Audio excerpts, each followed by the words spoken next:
India की 5वीं सबसे लंबी नदी नर्मदा रिवर अमरकंटक प्लेटो से शुरू होते हुए मध्य प्रदेश और गुजरात से क्रॉस होती है। इस नर्मदा नदी के बीचों बीच मध्य प्रदेश के खांडवा डिस्ट्रिक्ट में एक आइलैंड है मांधाता, जिस पे लोकेटेड है 12 ज्योतिर्लिंगों में से एक ज्योतिर्लिंग ओमकारेश्वर।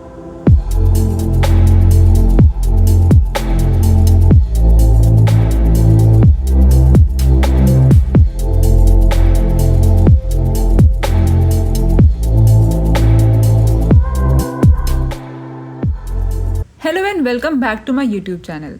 मैं हूँ राधा नलावड़े और आज मैं आपको लेके चलूँगी भारत की एक बहुत ही खूबसूरत और धार्मिक जगह ओमकारेश्वर। मध्य प्रदेश में वैसे तो 2 ज्योतिर्लिंग है, महाकालेश्वर और ओमकारेश्वर। इस श्रावण के महीने में हम एक वीकेंड दोनों ज्योतिर्लिंग के दर्शन का प्लान बनाते हैं और फ्राइडे की शाम को मुंबई टू उज्जैन की ट्रेन पकड़कर रात भर का सफर करने के बाद सैटरडे की सुबह हम पहुंच जाते हैं उज्जैन। फिर हम उज्जैन रेलवे स्टेशन से ओमकारेश्वर की कैब बुक कर लेते हैं, जहां पहुंचने में हमें अराउंड 4 घंटे का टाइम लगता है। इस 4 घंटे के सफर में हम क्रॉस करते हैं बहुत से गांव, खेत और बहुत खूबसूरत वैलीज। होटल पहुंचने के बाद रेडी होकर हम निकल पड़ते हैं ओमकारेश्वर ज्योतिर्लिंग के दर्शन करने। ओमकारेश्वर ज्योतिर्लिंग नर्मदा रिवर के दूसरी तरफ है, जहां पहुंचने के लिए आप गोमुख घाट से बोट कर सकते हैं या फिर ब्रिज के थ्रू भी जा सकते हैं। फिलहाल हम ब्रिज के थ्रू चले जाते हैं और दर्शन के लिए लाइन में लग जाते हैं। यहाँ सबको जनरल लाइन से ही दर्शन करना होता है, वीआईपी एंट्री की सुविधा नहीं है। दर्शन करने में 2.5 से 3 घंटे का समय लग सकता है। लाइन में खड़े खड़े हम इस मंदिर से जुड़ी कहानियों के बारे में इंटरनेट पे सर्च करने लगते हैं और हमें कुछ कहानियों के बारे में पता चलता है। एक कहानी ऐसी है कि विंध्याचल माउंटेन रेंजेस के देवता विंध्या अपने पापों से मुक्त होने के लिए भगवान शिव की तपस्या करते हैं। तपस्या के लिए वो सैंड से ओम आकार और एक शिवलिंग बनाते हैं। उनकी तपस्या से खुश होकर भगवान शिव 2 फॉर्म्स में अपीयर होते हैं, एक ओमकारेश्वर और दूसरा अमलेश्वर, जिसे अब ममलेश्वर मंदिर भी कहा जाता है। विंध्य देव ने ओम आकार का मिट्टी का टीला बनाया था, वही आज इस आइलैंड के रूप में प्रेजेंट है और इसलिए इस ज्योतिर्लिंग को ओमकारेश्वर कहा जाता है।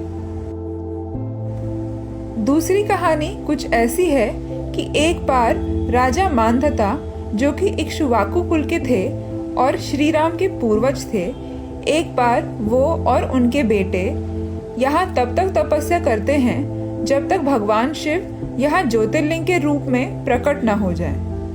भगवान शिव उनसे प्रसन्न होकर प्रकट होते हैं और उन्हीं राजा के नाम पर इस आइलैंड का नाम मांधाता रखा गया है।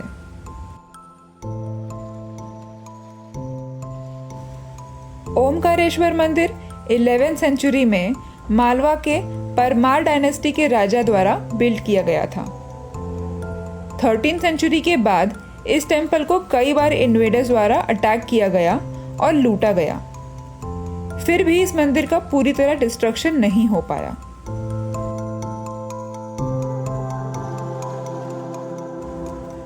कई सेंचुरीज तक भी ये टेम्पल रिकंस्ट्रक्ट नहीं किया गया।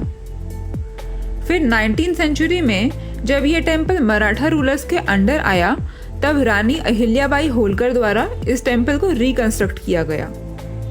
कॉलोनियल एरा में ये टेम्पल ब्रिटिशर्स के अंडर में था और इंडिपेंडेंस के बाद इस टेम्पल की responsibility archaeological survey of India ASI द्वारा उठाया जाता है। शिव पुराण के एक स्रोत में बताया गया है कि नर्मदा रिवर भगवान शिव की बेटी है और शिव को अपनी बेटी के लिए बहुत अफेक्शन है, इसलिए वो नर्मदा रिवर के एक तरफ ओमकारेश्वर के रूप में और एक तरफ ममलेश्वर के रूप में प्रेजेंट होते हैं। शिव पुराण के अनुसार ममलेश्वर मंदिर के शिवलिंग के दर्शन के बाद ही पूजा को कंप्लीट माना जाता है। इस टेम्पल का आर्किटेक्चर बहुत ही सुंदर है और ऐसा माना जाता है कि ये टेम्पल महाभारत एरा में बिल्ड हुआ है और इसे पांडव भाइयों में से नकुल द्वारा बिल्ड किया गया था।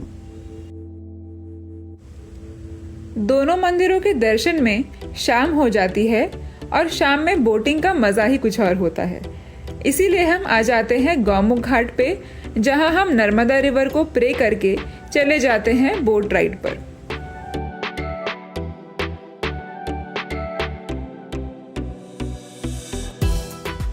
सनसेट हो चुका होता है और हमें बहुत ब्यूटीफुल व्यू देखने मिलता है। यहाँ पे हमें आदि शंकराचार्य की मूर्ति भी देखने मिलती है, जहाँ वो अपने गुरु गोविंद भगवतपाड़ा से एक केव में मिले थे। सबसे बड़ा सरप्राइज तो तब मिलता है जब थोड़ा अंधेरा हो जाता है और हमें मंदिर का इतना कलरफुल डेकोरेशन देखने मिलता है।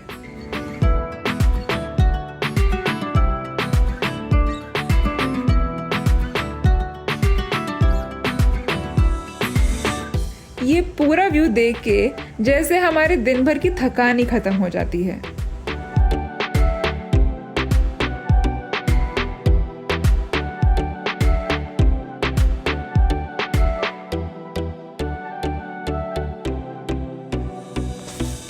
इसके बाद हम जाते हैं यहाँ के मार्केट में थोड़ी शॉपिंग करने, जो टेम्पल के रास्ते पर ही लगता है।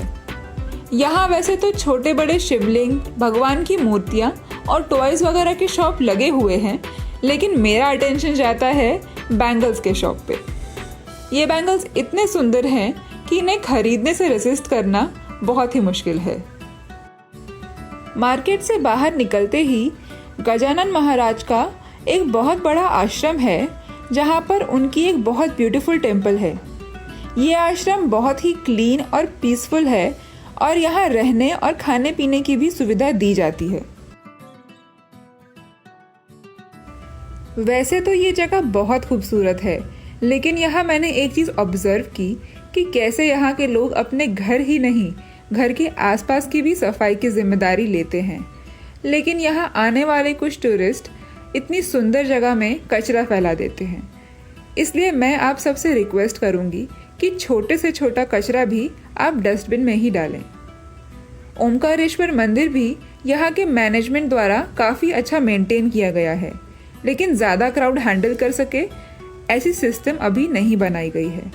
होपफुली फ्यूचर में मैनेजमेंट ये प्रॉब्लम को सॉल्व कर लेगी।